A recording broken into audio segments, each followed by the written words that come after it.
Hey everyone, how you doing? This is installation part number 25.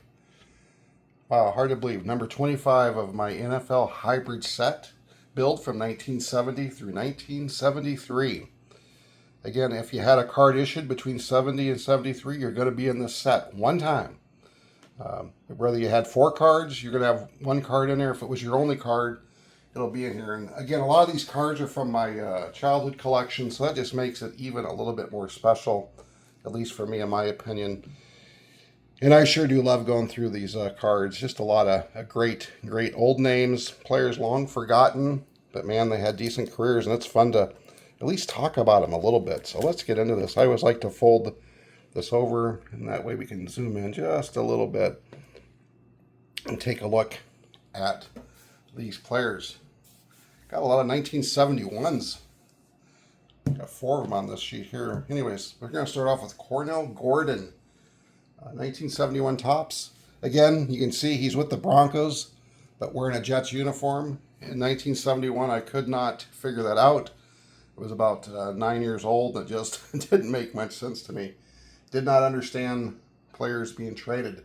Anyways, Cornell Gordon, 1971 tops. Here it's his last card.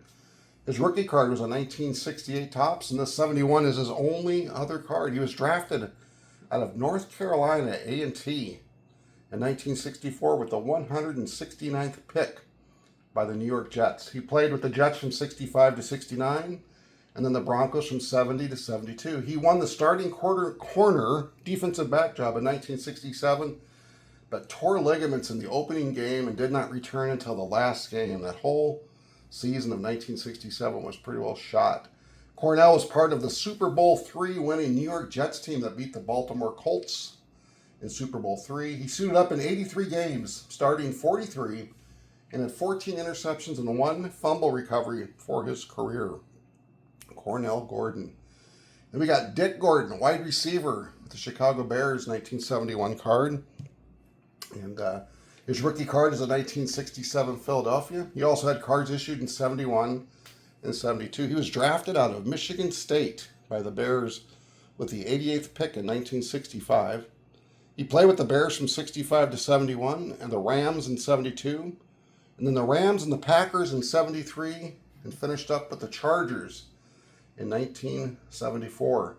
He was an All-Pro in 1970, leading the NFL in receptions with 71 catches. Wow. And 13 touchdowns. For the Chicago Bears, that's pretty impressive because they did not have very good quarterbacks. 71 catches with 13 touchdowns. He was a two-time Pro Bowl selection in 70 and 71. He played in 115 games, starting 83. He ended up with 243 catches and 93 touchdowns for his career. He only played 19 out of the 42 games in his final 3 years. So I'm telling you what, Dick Gordon, he must have had some great years there early on. Bruce Gossett over here, kicker with the 49ers. His rookie card is a 1966 Philadelphia. Then he had cards in 67, 69, and 70 through 1975. He was undrafted out of Richmond. He signed with the Rams and played for them from 64 to 69. And then with the 49ers from 70 to 74. He was named to the All-Rookie team in 1964. He was a two-time Pro Bowl selection and led the league in scoring in 1966. Bruce was traded to the 49ers in 1970, and he played 4 years there with the 49ers. When he retired, he was the sixth all-time leading scorer with 1,031 points. He never missed a game in his NFL career. And Bruce Gossett died in 2025. He had a nice career. Over here we've got Kenny Graham with the Chargers. This is his last card. His rookie card was a 1965 tops, and he had cards issued from 65 to 66, and then this last 1970 card. He was drafted in 1964 with the 104th pick by the Chargers. He played with the Chargers from 64 to 69 and was a four-time AFL All-Star, 65, 67, 68, and 69. He played for 5 games for the Bengals and 3 for the Steelers in 1970, and then retired. Kenny played in 90 games, starting 80 with 28 interceptions, 7 fumble recoveries, and 5 touchdowns. Kenny Graham, he had a really nice career early on with the Chargers, that's for sure, being an all-star 4 years. Hoyle Granger, running back with the Saints, wearing the Oilers uniform. His rookie card was a 1970 Topps. He had cards issued in 70 and 71, this being his last card. He was drafted with the 37th pick by the Oilers in 1966. Played with them from 66 to 70. He was with the Saints in 1971 and back with the Oilers in 72. He was an AFL All-Star in 67 and 68, and he led the AFL in yards from scrimmage in 1967. He played in 83 games, starting 58, and finished with 4,992 yards from scrimmage with 24 touchdowns. Larry Grantham. I always remember that card as a kid with wearing the ball cap. He's in the Jets Ring of Honor, and this is his last card. His rookie card is a 1960 Fleer. He had cards issued in 61 through 67, and then 70 through 71, and finally this 1973 card. He was drafted by the New York Titans. That's right, the New York Titans in 1960 in round 2. He was a 5-time first-team All-AFL player and a 5-time second-team All-AFL. So you put that together, 5-time All first team, 5-time second. He was a 10-time All-AFL player. Named to that All-AFL time team. He was a Super Bowl III winner and a member of the Jets Ring of Honor.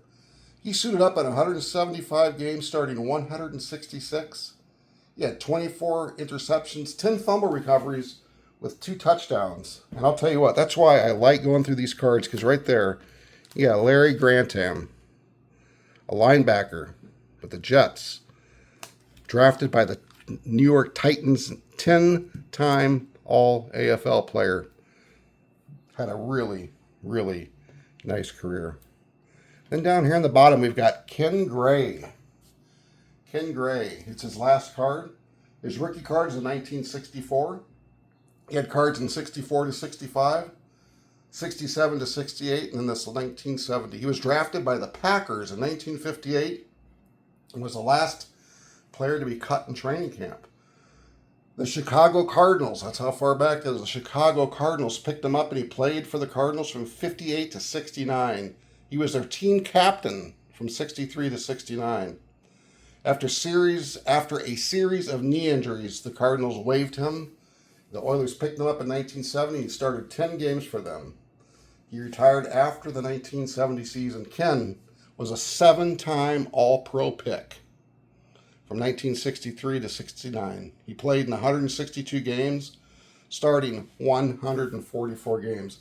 So right here, you've got a guy, Ken Gray, 7-time Pro Bowler. Larry Grantham, 10-time All-AFL. And hardly anybody knows about them. But man, I love the fact that their legacy lives on in cardboard, and we're talking about those 2 great players right now. This guy here was another really good player, Mel Gray. That's his rookie card. He had cards from 72 to 82. He was drafted in 1971 with the 147th pick by the Cardinals. He played his entire career with the Cardinals, playing in 145 games, starting 121. He was a 4-time Pro Bowl selection from 74 to 77. Mel finished with 46 touchdowns, with 28 of those being catches longer than 40 yards. Yeah, big play kind of guy. He caught passes in 121 consecutive games from 73 to 82 and finished with 351 receptions for 6,640 yards. And I'm telling you right now, if Mel Gray did not play for the Cardinals but played for the Dolphins or the Raiders or the Steelers or some team that was really good during that time, Mel Gray would possibly be a Hall of Fame caliber player. He was that good on a very, very bad Cardinal franchise. And last up, we got Dave Grayson, his last card. His rookie cards in 1964 Topps. He had cards issued between 67 and 70. He was undrafted in 1961 out of Oregon and signed as a free agent with the Cowboys. But because of his size, Tom Landry thought it best to cut him. He was pretty small. Hank Stram and the Dallas Texans then looked at him, and he made the team and played 4 years for the Texans/Chiefs. In 1961, he led the AFL in kick returns. In 1962 and 63, he was second in the AFL in kick returns. He was traded then to the Raiders in 65. He became an AFL All-Star 6 times. Tom Landry, you made a mistake by cutting him because you thought he was too small. 6-time All-AFL All-Star. 2-time AFL champion with the Raiders. He suited up in 139 games, starting 125. Dave is the all-time leader in interceptions in the AFL with 47. Again, Tom Landry made a mistake by cutting this man. He was named to the All-AFL all-time team as the only defensive back from that team not to be inducted in the Hall of Fame. Wow, that's interesting. So he's on the All-AFL team, but he's the only defensive back from that team not in the Hall of Fame. David's son, David Grayson Jr., played in the NFL from 1987 to 1990 with the Browns and the Chargers in 1991. So Dave Grayson, good player, died July of 2017. And this sheet right here is why I love doing this. You got Dave Grayson, a great player. Nobody would even know anything about him. You got Mel Gray, who I think would have been a Hall of Famer had he played on a better team. This guy here, multiple All-Stars. This guy here, 10-time All-Star. That guy, when he retired, was the 6th all-time leading scorer.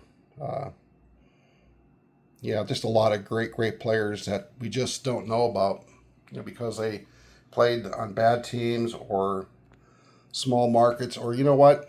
The fact is, it's been so long since these guys played, but I love these stories, man. I love these stories. This, to me, is what collecting's all about.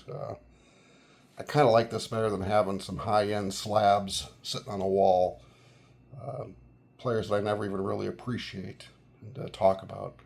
All right, guys, enough of that. But this has just been a good time going through these cards. I hope that you've enjoyed this. If you did, leave a comment, like, and subscribe. Much appreciated. Take care, everyone.